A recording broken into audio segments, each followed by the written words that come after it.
As the title says, we are going to be making vegetarian quesadillas that do not have onions and do not have garlic, as the standard for the channel. So what you will need is tortillas, cheese, all of this is pretty standard so far, a shredder, 6 bean mix. This is the one that I prefer. You can do it with different mixes if that's how you like it, but I like to have a nice mix. And I also like peaches and cream corn. This adds a little bit of sweetness and a little bit of flavor, which is what most quesadilla recipes will lack if you are taking out the onions, of course. And then I have my spices. My standard go-to is cumin, cayenne, a bit of oregano, and red chili flakes. All right, let's get started. Your first step is going to be shredding cheese. I used about half of a brick of cheese to make 8 quesadillas or so. So you can see we end up with quite a lot of shredded cheese, and you can never have too much shredded cheese. Next step is to open the can of beans.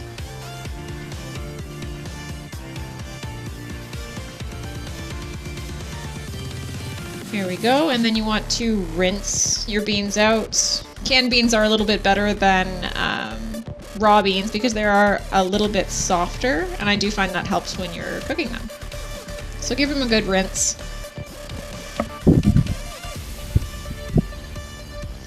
Then you want to start assembling your quesadillas, so you can grab a cutting board or a plate that you're going to do the assembling on. Get your tortilla and lay out your cheese on it first. I like to do it on just the 1/2, but you can basically do it however you like. Next step is your spices. We've got cumin first. Adds that meaty flavor for your vegetarian quesadilla.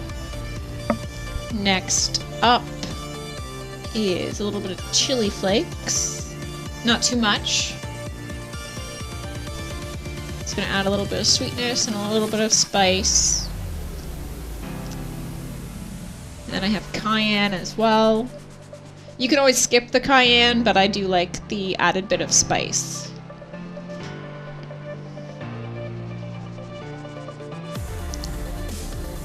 And the final spice is oregano. Just adds a little bit of complexity of flavor. And I don't put very much in, just that much. And right on top of the cheese. Up next is adding the beans. I put about 4 teaspoons of beans in there. All laid out, and then peaches and cream corn. I think about 3 teaspoons of peaches and cream corn. It's frozen. It's still frozen. It doesn't matter if it's frozen. Then you want to top it off with cheese and fold the whole thing over.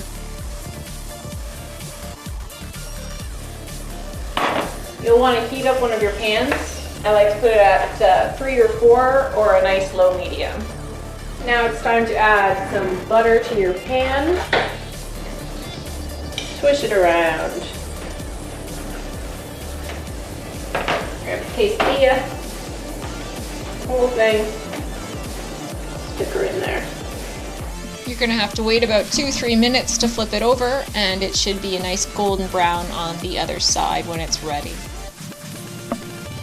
Wait another 2-3 minutes, and once the cheese is nice and melty on the inside, it is ready to eat.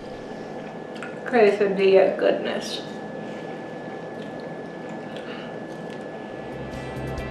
I almost forgot to mention, you can also make your quesadilla as a burrito simply by rolling it up instead of letting it out flat. And these little burritos freeze fantastically well. After all, you're using frozen corn and canned beans and cheese, so there's nothing in there that doesn't freeze. And if you're like me and you basically have to make everything from scratch, you're going to want to freeze things. Thank you for watching.